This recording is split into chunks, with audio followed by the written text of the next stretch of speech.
তিনি কি চাপে পড়ে গিয়েছেন? রাজনৈতিক মহল কিন্তু সেই কথাই বলছে।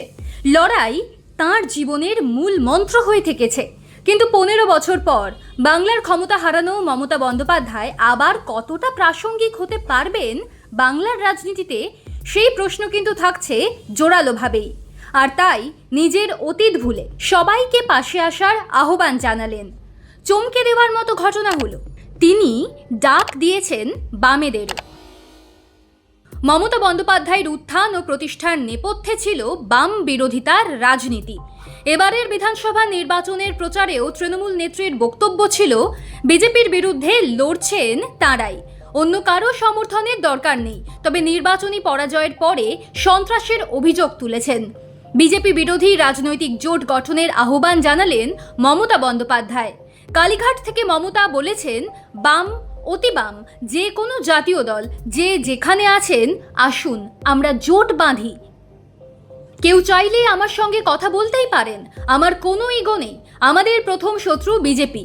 সেই সঙ্গে প্রাক্তন মুখ্যমন্ত্রীর দাবি, আমরা হারিনি, আমাদের হারানো হয়েছে, একদিন প্রমাণ হবে। বিজেপি তো বটেই, তৃণমূল নেত্রীর এই আবেদনকে আমল দিতে চায়নি অবিজেপি দলগুলিও, বরং তৃণমূল আমলের সন্ত্রাসের কথাই মনে করিয়ে দিয়েছে তারা। মমতার অভিযোগ সম্পর্কে নবনির্বাচিত মুখ্যমন্ত্রী শুভেন্দু অধিকারী বলেছেন, রাজনীতিতে উনি এখন অপ্রাসঙ্গিক, এই নিয়ে এখন মন্তব্য করব না। তৃণমূল নেত্রী এই ভোটের ফল অস্বীকার করেছেন আগেই। এখন ভোট পরবর্তী সন্ত্রাসের অভিযোগে জোটবদ্ধ প্রতিবাদে উদ্যোগী হতে চাইছেন।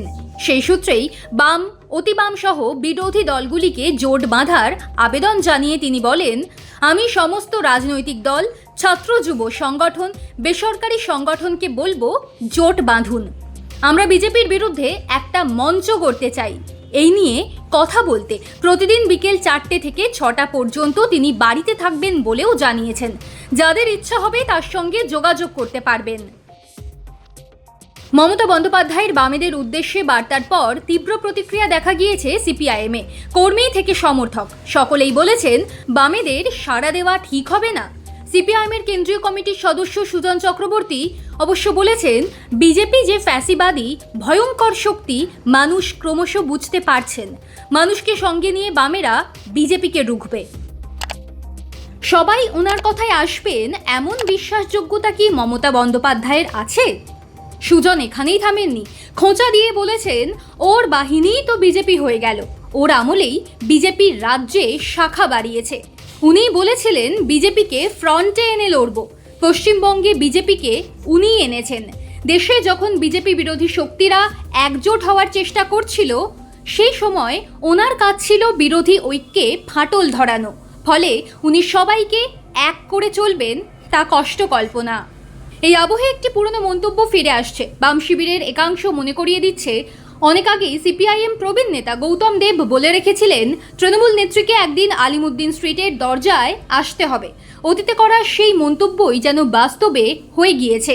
রবীন্দ্রনাথের প্রতি শ্রদ্ধা জানানোর পরে এদিন মমতা বলেছেন, এখন এটা ভাবার সময় নয় যে আমি কে ও কে, শত্রুর শত্রু আমার বন্ধু।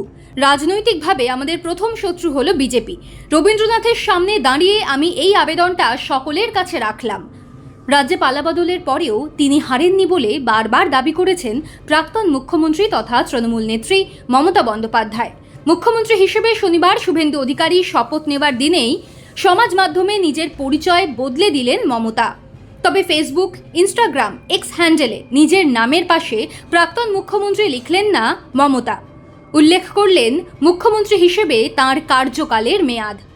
সমাজ মাধ্যমে মমতার নতুন পরিচয়, সর্বভারতীয় তৃণমূল কংগ্রেসের প্রতিষ্ঠাতা, চেয়ারম্যান এবং পঞ্চদশ, ষোড়শ এবং সপ্তদশ বিধানসভা পশ্চিমবঙ্গের মুখ্যমন্ত্রী।